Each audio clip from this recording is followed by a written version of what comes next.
से 1-2 मार्क्स कम था। तो बड़ी बेसब्री से इंतजार कर रहे थे कि आखिर कब तक सप्लीमेंट्री रिजल्ट दी जाएगी, कितनी संख्या में दी जाएगी, वगैरह वगैरह बहुत सारी बातें थी। तो आज आप पेपर में पढ़ करके अचानक शॉक्ड हो गए होंगे कि बीपीएससी और शिक्षा विभाग के बीच में तालमेल के अभाव के कारण जो स्थिति उत्पन्न हुई है, उसका शिकार निश्चित रूप से वे अभ्यर्थी हो गए हैं जिनका मार्क्स कट ऑफ के बिल्कुल करीब था, जो कि एकदम संभावना अपना जता रहे थे कि सप्लीमेंट्री रिजल्ट जब भी जारी की जाएगी हमारा उसमें नाम आएगा ही आएगा। कारण क्या बताया गया? कारण ये बताया गया शिक्षा विभाग के द्वारा कि चूंकि रिजल्ट में लगभग 1 महीना पहले रिजल्ट जारी हो चुकी थी, अब अगर सप्लीमेंट्री रिजल्ट जारी किया जाता है तो ये मामले अदालत तक पहुंच सकते हैं। आप तो एक लाइन में बोल करके निकल गए कि ये मामले अदालत तक पहुंच सकती है, इसलिए आप सप्लीमेंट्री रिजल्ट जारी नहीं करेंगे। लेकिन उन अभ्यर्थी का क्या जो कि आपके ही अनुसार अगर 14,700 समथिंग रिजल्ट जो आप देने वाले थे और जिनका उस रिजल्ट में नाम आने वाला था, उनसे जाकर के पूछिए कि अब उन पर क्या बीत रही है। हम तो सुबह से ये स्थिति को फील कर रहे हैं, लगातार स्टूडेंट के बीच हम रह रहे हैं, तो हर स्टूडेंट जो लगातार हमको फ़ोन कर रहे हैं, जो इस तरह का चाह रख रहे थे या हमसे डायरेक्ट या इनडायरेक्ट रिलेट थे, लगातार फ़ोन करके वो अपनी परेशानी को बता रहे हैं कि आखिर सर अब हम लोग का क्या होना है। आप गेम स्टार्ट करते हैं और बीच गेम में ही नियम बदल देते हैं। यह किस तरह का गेम है? तो अभी आप देखेंगे अगर बीपीएससी का लें तो लगातार बदलाव करके छात्रों के लिए वैसी स्थिति उत्पन्न की है जो कि शायद नहीं होना चाहिए था। शुरुआत अगर आप भाषा से ही करें कि निश्चित रूप से चूंकि भाषा के अनिवार्यता के कारण बहुत सारे छात्र लगातार भाषा का अलग से समय देकर के तैयारी कर रहे थे। शायद वो जितना समय भाषा के तैयारी करने में लगाए थे तो इधर 120 मार्क्स पर टाइम देते तो मे भी कि 2-4-5 मार्क्स और बढ़ सकता था। और एग्जामिनेशन हॉल में भी जो समय उन्होंने भाषा के लिए खर्च किया, अगर वही समय इधर देते तो निश्चित रूप से कुछ न कुछ फायदा उसका जरूर मिलता।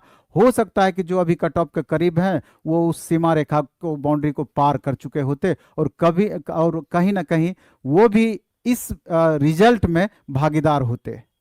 लेकिन ये अचानक जो भाषा में परिवर्तन किया उसका दुष्परिणाम भी ये रहा कि जो केरला के कुछ छात्र या साउथ के कुछ छात्र जिसको कि हिंदी भाषा का ज्ञान नहीं था, वो अभी बिहार में टीचर बने हुए हैं। स्टूडेंट इंग्लिश नहीं समझ पा रहे हैं और टीचर हिंदी नहीं समझ पा रहे हैं। अब दोनों के बीच आपस में कैसे तालमेल बेहतर हो? तो स्थितियां ये बनी हुई है। इसके बाद भी अगर आप देखेंगे तो बहुत सारी समस्याएं रही। एक्चुअल में जो वेरिफिकेशन जो होना चाहिए, जो काउंसलिंग होना चाहिए, काउंसलिंग के वक्त ही हर तरह का वेरिफिकेशन हो जाना चाहिए। कहीं पर भी किसी भी एग्जाम में जब रिजल्ट फाइनल जारी किया जाता है उसके बाद जब वेरिफिकेशन होता है तो सारी बातें, सारी स्थिति वहीं स्पष्ट कर ली जाती है कि एक्चुअल में जिस कैंडिडेट को हम ले रहे हैं पूरी तरीके से फेयर है अथवा नहीं। यहाँ पर तो नियम बना हुआ था कि आप डॉक्यूमेंट्स अपलोड कीजिए, उस डॉक्यूमेंट्स को डाउनलोड कीजिए, पहली बार में आपका डॉक्यूमेंट्स वेरिफिकेशन में होगा, आपको नियुक्ति पत्र मिलेंगे, उसके बाद आप ओरिएंटेशन में जाएंगे, तब जाकर के इसी बीच में दोबारा आपका वेरिफिकेशन का प्रोसेस स्टार्ट होगा। चाहे वो थंब इम्प्रेशन के संदर्भ में हो, डॉक्यूमेंट्स वेरिफिकेशन के संदर्भ में हो या फिर कॉम्बिनेशन के संदर्भ में हो, और कई सारे मायने हैं। अभी आप देखेंगे कि थंब इम्प्रेशन के कारण हर डिस्ट्रिक्ट में 50 से लेकर 200 बच्चे लगातार पकड़ा रहे हैं, हर डिस्ट्रिक्ट में। एक्चुअल ओरिजिनल डॉक्यूमेंट्स नहीं होने के कारण या डॉक्यूमेंट्स में जालसाजी के कारण भी बहुत अभ्यर्थी पकड़ा रहे हैं। कॉम्बिनेशन में प्रॉब्लम होने के कारण बहुत अभ्यर्थी बाहर हो रहे हैं दोबारा वेरिफिकेशन में। और बहुत सारे वैसे अभ्यर्थी भी हैं जिनका जो पहले से दूर दराज में जॉब करते थे वो घर के नज़दीक आकर के जॉब पाना चाहते थे, लेकिन घर के नज़दीक जिला नहीं मिलने के कारण वो दोबारा से ज्वाइन नहीं करने वाले हैं, वो भी सीट वैकेंट हुआ। तो एक्चुअल स्थिति अगर यही है कि अगर सप्लीमेंट्री रिजल्ट ही ईमानदारी पूर्वक दी जाती तो कम से कम 30 से 35 हजार रिजल्ट सप्लीमेंट्री गवर्नमेंट को देना पड़ता। स्थिति यहां तक थी। लेकिन अचानक आपने एक आदेश में सारा सोच ही स्टूडेंट का जो मनोभाव था या जो स्टूडेंट समझ रहे थे कि हमको ज्वाइनिंग करना है, तो उनके सारे सपनों को 1 मिनट में आप धराशायी कर दिए। एक्चुअल स्थिति आप देखिए ना कि 1,22,000 वैकेंसी आपने निकाली थी, लगभग 97,000 स्टूडेंट का आपने रिजल्ट जारी किया, और उतने ही स्टूडेंट को आपने लिया भी फाइनली, उतने स्टूडेंट को आपने नियुक्ति पत्र बांटी। इसके अलावा लेकिन वास्तविक में 73,000 प्लस स्टूडेंट ही वेरिफिकेशन करवाए। तो ये देख लीजिए, 73,000 और 1,22,000 बीच में कितना बड़ा गैप हुआ। आखिर इतना बड़ा, इतना जो वैकेंसी बचा, तो क्या ये इसी उद्देश्य से इसको पूरा किया गया था कि अगली वैकेंसी में इसको हमको ऐड कर देना है? तीसरा सवाल ये उठता है कि जब 1,22,000 आपने वैकेंसियां निकाली, इतना हाई कट ऑफ गया, इतना हाई कट ऑफ गया, विद्यार्थी क्वालिफाई करने के बावजूद सीट कैसे वैकेंट रह गया? ये बड़ा सा प्रश्न है। किस आधार पर आपने सीट वैकेंट छोड़ दिया जबकि विद्यार्थी क्वालिफाई कर रहे हैं, इतना हाई कट ऑफ जा रहा है? सवाल तो बहुत सारे हैं।